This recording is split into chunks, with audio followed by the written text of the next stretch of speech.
கருணைக்கடலே குதாவே, உலகத்தை ரட்சிப்பவரே, சரி தவறை பிரித்து பார்க்கும் மன வலிமையை ஜலாலுக்கு தாங்கள் தான் வழங்க வேண்டும். ஒரு புறம் ஷகன்ஷாவாகவும் நல்ல மனிதனாகவும் அவன் விளங்க வேண்டும். எந்த யுத்தத்திலும் அவனுக்கு வெற்றி கிடைக்க வேண்டும்.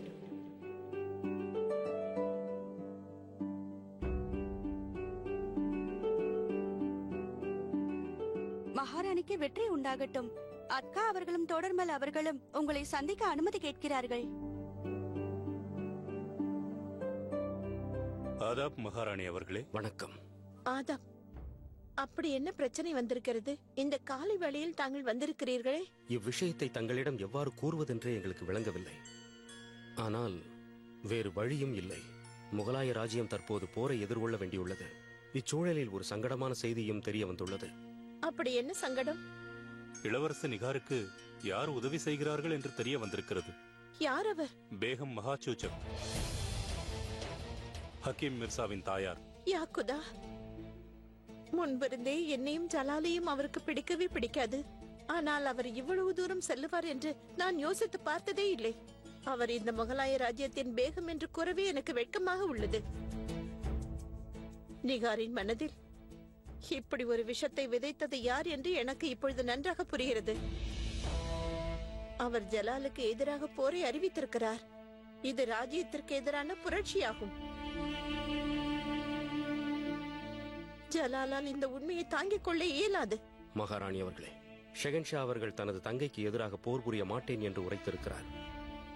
இதில் ஹக்கீம் மிர்சா அவர்களின் தாயாருக்கும் பங்கிருக்கிறது என்பது தெரிய வந்தால்... இந்த செய்தியை கேட்டவுடன் ஜலாலின் மனம் உடைந்துவிடும் என்று எனக்கு தெரியும். ஆனால் இந்த ராஜ்யத்தின் ஷகன்ஷாவாக அவன் பதிலளித்தே ஆக வேண்டும். எனக்கும் அவ்வாறுதான் தோன்றுகிறது மகாராணி.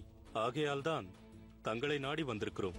இதை பற்றி தாங்களே ஷஹன்ஷாவிடம் பேசினால் நன்றாக இருக்கும். எச்சரிக்கை! ஷஹன்ஷா ஜலாலுதீன் முகமது அக்பர் அவர்கள் வந்து கொண்டிருக்கிறார்.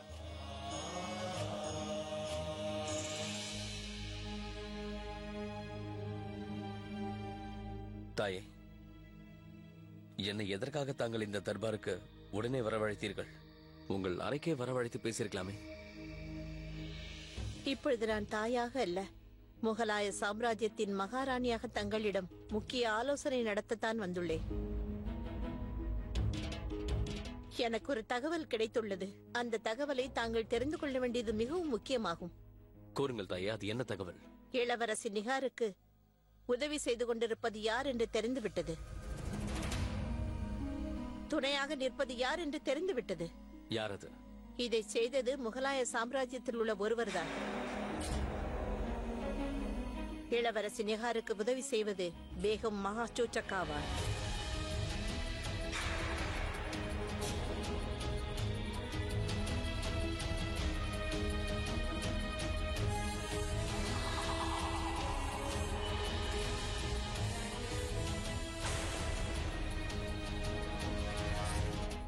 இந்த செய்தி உண்மைதான். சொந்த ராஜ்யத்திலே புரட்சி போர் நடத்துகின்றார். ஆக்ராவின் சிம்மாசனத்தை அவர் அடைய நினைக்கிறார்.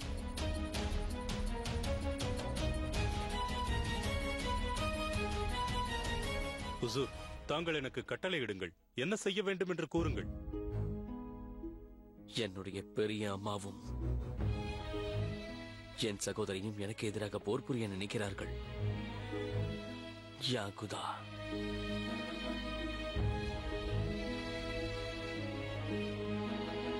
ஷெகன்ஷா, நான் உறவுகளை பெரிதாக எடுத்துக்கொள்வதில்லை. சாம்ராஜ்யத்தில் விசுவாசத்தை மட்டுமே நம்புபவன். அதற்காக நான் இளவரசி நிகாரை எதிர்க்க வேண்டும் என்று கூறவில்லை.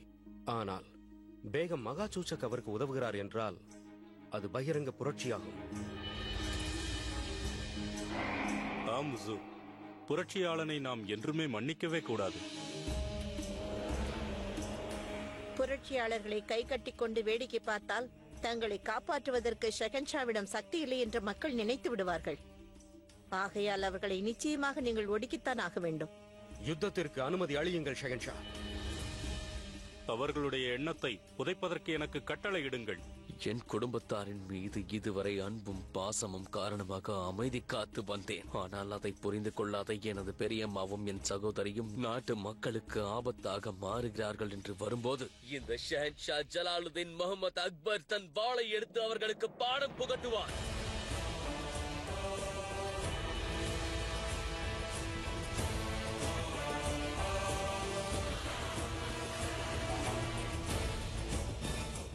அவர்கள் என்ன நினைக்கிறார்கள்? இனி நான் என் பொறுமை முழுவதையும் இழந்து விட்டேன். என் நாட்டு மக்களை ஹிம்சித்து என் நாட்டை கைப்பற்றி விடலாம் என்று எண்ணினால் அது அவர்களின் பகல் கனவு. என்னுடைய வாளால் அந்த பகல் கனவை கிழித்தெறிவேன். என்னை ரத்தம் சிந்த வைத்திருந்தாலும் என் பாசத்தால் நான் அவர்களை மன்னித்திருப்பேன். ஆனால் அப்பாவி மக்களின் ரத்தத்தை சிந்த வைத்தால் அதை நான் மன்னிக்கவே மாட்டேன். இப்போது முகலாய சாம்ராஜ்யத்தின் ஷஹன்ஷா ஜலாலுதீன் முகமது அக்பர் போரை பிரகடனம் செய்கின்றான். போருக்கு ஆயத்தமாகுங்கள்.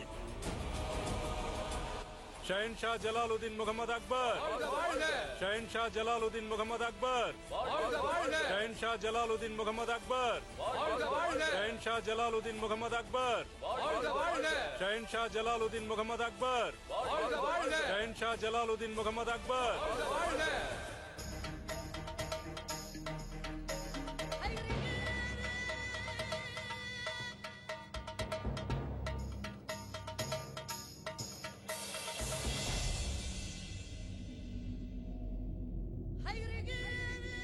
பேகம் சாஹிபா, அபு மாலியின் சலாமை ஏற்றுக்கொள்ளுங்கள். ஏற்றுக்கொண்டேன். ஆதாப் சின்னம்மா அவர்களே. மகிழ்ச்சியாக இரு.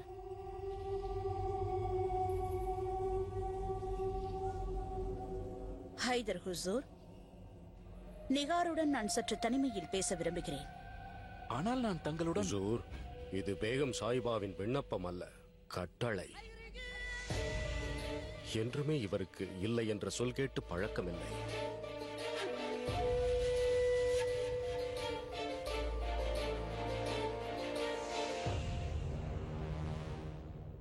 ஜலாலுக்கு இந்த போர் எளிதான ஒன்று அல்ல அதகம்.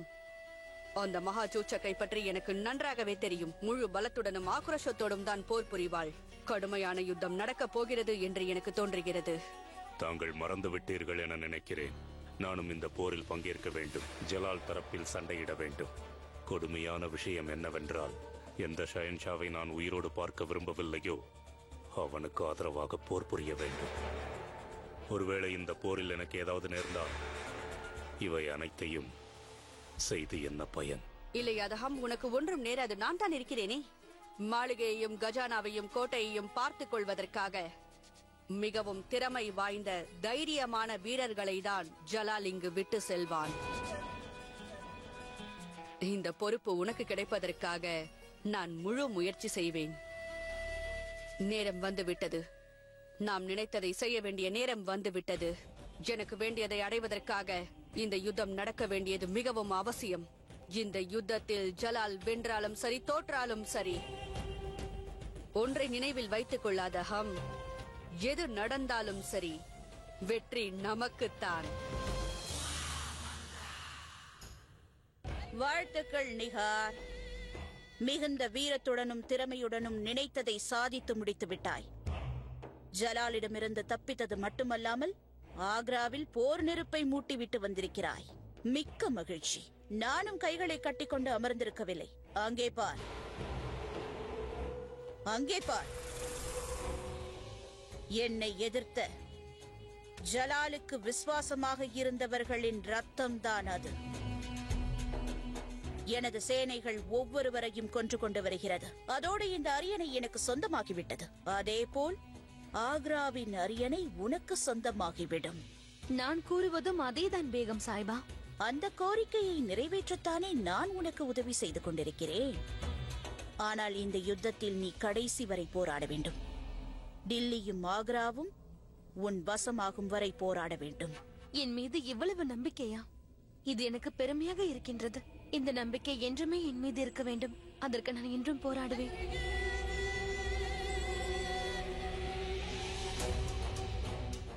மாப்பிள்ளை அவர்களே, நலமா? தங்களுடைய ஆதரவு யாருக்கு கிடைக்கிறதோ அவர்கள் நன்றாகவே இருப்பார்கள் பேகம் சாஹிபா. ஃபாசில் பேக், கூறுங்கள். இவர்கள் ஓய்வெடுக்க ஏற்பாடு செய்யுங்கள். ஏனென்றால் நாளை உதயமே இவர்கள் யுத்த களத்திற்கு செல்ல வேண்டும். வாருங்கள் ராஜகுமாரி அவர்களே, வாருங்கள். மாப்பிள்ளை அவர்களே, எனது மகள், அதாவது தங்களது மனைவி தங்களுக்காக காத்துக் கொண்டிருக்கிறார். உத்தரவு. ஆதாப்.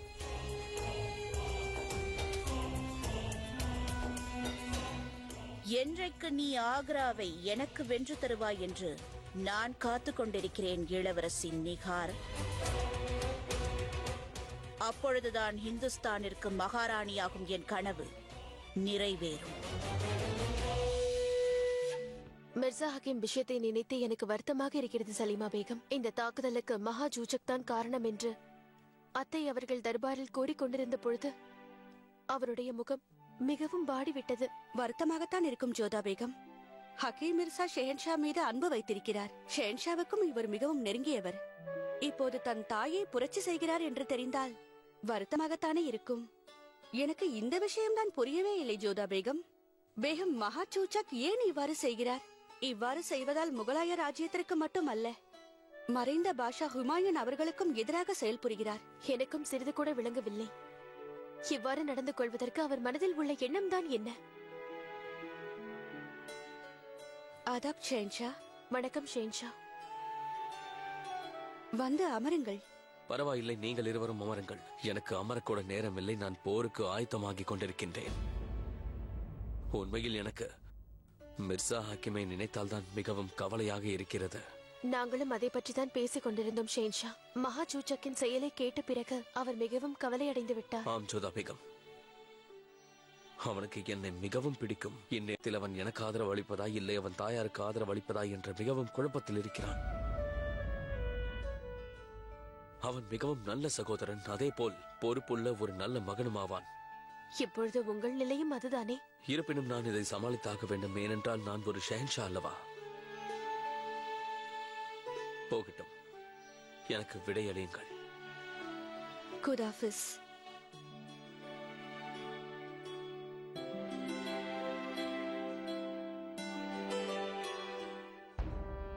உசூர், இது நமது படைபலத்தின் விவரம். நம்மிடத்தில் இருக்கும் ஆயுதங்களை பற்றிய விவரங்களும் மற்ற அனைத்து விவரங்களும் இதில் தெளிவாக உள்ளது. அது மட்டுமல்லாமல் நம்முடைய மற்ற சேனைகள் வெவ்வேறு பிராந்தியங்களில் போருக்கு சென்றிருக்கிறார்கள். அதே போன்று இன்னும் சிலர் பாதுகாப்பு பணியில் இருக்கிறார்கள். ரீவா, மேவாத், மால்வா, அஜ்மீர். நிச்சயமாக பேகம் மகாசூச்சக்கின் படைகளை ஒப்பிடும்போது நம்முடைய சேனையின் எண்ணிக்கை குறைவுதான்.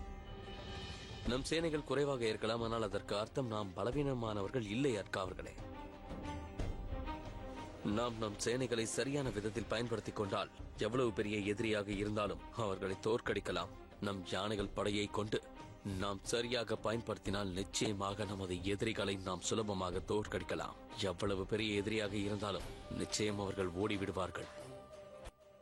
சரி, நம்முடைய எதிரிகள் இப்போது எங்கே இருக்கிறார்கள் என்பதை கூறுங்கள். அது இங்கே இருக்கிறது உசூர்.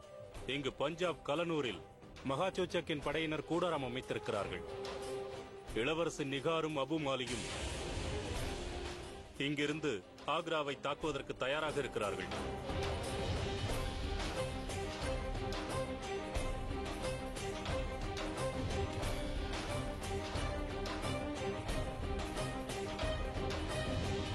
ஆதாப் அண்ணன் அவர்களே, நீ இங்கே? நம் ராஜ்யத்திற்கு எதிராக போர் மூண்டுள்ளது. நான் ராஜ்யத்தின் ஒரு பகுதியாவேன். அதை காப்பாற்றுவதை என் கடமையாக நினைக்கிறேன். மிர்சா ஹக்கீம், எனக்கு உனது விசுவாசத்தின் மீது சந்தேகம் இல்லை. ஆனால் பேகம் சாய்பா உனது தாயாராவார். தங்களுக்கு கூட தான் அவர் தாயார் அண்ணா. நிகார் தங்களுக்கும் தான் சகோதரி. இருப்பினும் தாங்கள் போராட கிளம்பி விட்டீர்களே, அவர்களை கொல்வதற்காக அல்ல, நமது நாட்டு மக்களை காப்பாற்றுவதற்காகத்தானே செல்கிறீர்கள். அப்போதுதான் முகலாய ராஜ்யத்தின் கொடி உயர பறக்கும். பேகம் மகாசூச்சக் என்னுடைய தாயார் என்பதை நான் ஏற்றுக்கொள்கிறேன். அவர் இறந்ததற்கு பிறகு இறுதி சடங்கை நான் தான் செய்ய வேண்டும் என்பதையும் அறிவேன். ஆனால் தற்போது அவர் முகலாய சாம்ராஜ்யத்தை எதிர்க்கிறார். அதனால் அவரை எதிர்த்து தடுத்து நிறுத்துவது என்னுடைய கடமையாகும். ஒருவேளை தங்களுக்கு என் திறமையின் மீது சந்தேகம் இல்லை என்றால் என்னையும் உங்களோட யுத்தத்திற்கு வருவதற்கு அனுமதியுங்கள். உசூர், இந்த நிலையை பார்க்கும் பொழுது நமது ஹக்கீம் நிசா கூறுவதும் சரியாகத்தான் இருக்கிறது. ஆனால் உசூர், இன்னொரு பிரச்சனையும் இருக்கிறது. அந்தப்புரத்தின் பாதுகாப்பு. நாம் ஒரு சிறு படைப்பிரிவை பெண்கள் மற்றும் குழந்தைகளுக்கு பாதுகாப்பாக விட்டு செல்ல வேண்டும். இளவரசி நிகா அந்தப்புரத்தின் அனைத்து பகுதிகளை மட்டும் அறிந்தவர் அல்ல, மாறாக அதன் முக்கியத்துவத்தையும் அறிந்தவர். அப்படி என்றால் அந்தப்புரத்தின் பாதுகாப்பிற்காக சேனையின் பெரும்பங்கை இங்கு விட்டுச் செல்ல வேண்டும். ஆனால் நிலைமை வேறு விதமாக இருக்கிறது. அதனால் எனது முடிவு என்னவென்றால், அந்தப்புரத்தில் இருப்பவர்களும் என்னோடு வர வேண்டும்.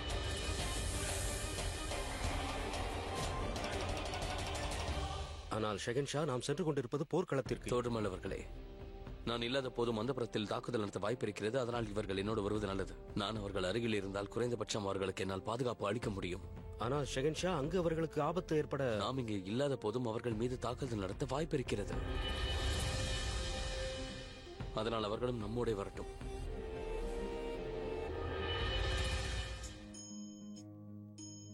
நம்மை சுற்றி போர் மேகங்கள் சூழ்ந்திருப்பது உங்களுக்கே தெரியும்.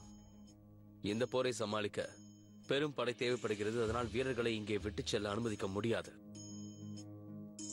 நான் இங்கே இல்லாத பட்சத்தில் உங்கள் அனைவரின் பாதுகாப்பை எண்ணி நான் என்ன முடிவு எடுத்திருக்கிறேன் என்றால், நீங்கள் அனைவரும் என்னோடு வரப்போகிறீர்கள்.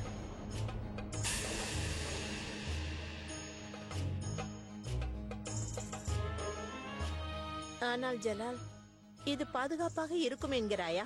நான் என்ன நினைக்கிறேன் என்றால், பேகங்களும் குழந்தைகளும் இங்கிருப்பதே பாதுகாப்பாக இருக்கும் என்று. தாயே, நிகார் இங்கு வந்திருக்கிறாள். அவளுக்கு இங்கு இருக்கும் அனைத்து வழிகளும் அனைத்து பாதைகளும் நன்றாக தெரியும். அவள் எளிதாக இங்கே தாக்குதல் நடத்தி விடுவாள். நான் அங்கு போரில் ஈடுபட்டிருக்கும் போது எதிரிகள் இங்கே உள்ளே நுழைந்து உங்களை கேடயமாக பயன்படுத்திக் கொண்டு என்னை பலவீனப்படுத்துவதை நான் விரும்பவில்லை. ஷெஹன்ஷாவின் இந்த முடிவு மிகவும் சரியானதே. ஜலால், நீ என் அனைத்து திட்டத்தையும் மண்ணோடு மண்ணாக்கி விட்டாய். உங்கள் அனைவருடைய பாதுகாப்பு எனக்கு மிகவும் முக்கியம். அதனால் நான் கூறுவதை கேளுங்கள். நமக்கு அதிக நேரம் இல்லை. அதனால் நீங்கள் அனைவரும் உடனடியாக புறப்படுவதற்கு தயாராகுங்கள். மகாமங்கா,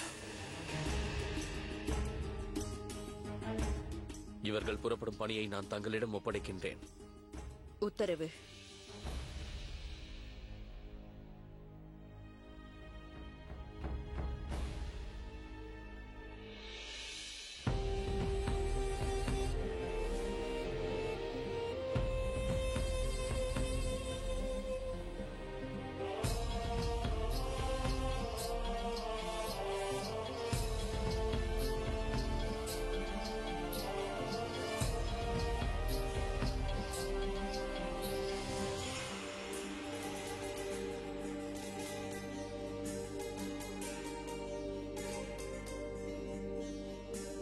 வணக்கம் ஷெஹன்ஷா.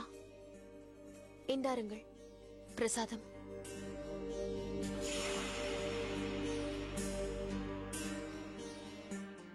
என்னவாயிற்று ஜோதா பேகம்? உங்கள் பூஜை சீக்கிரமாகவே முடிந்துவிட்டது. ஏனென்றால் நான் இன்னொரு பூஜையும் செய்ய வேண்டும். ஆயுத பூஜை. நீங்கள் யுத்தத்திற்கு செல்கிறீர்கள்.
शीश बस झुका रहे, शस्त्र से नाता जुड़ा रहे, भारी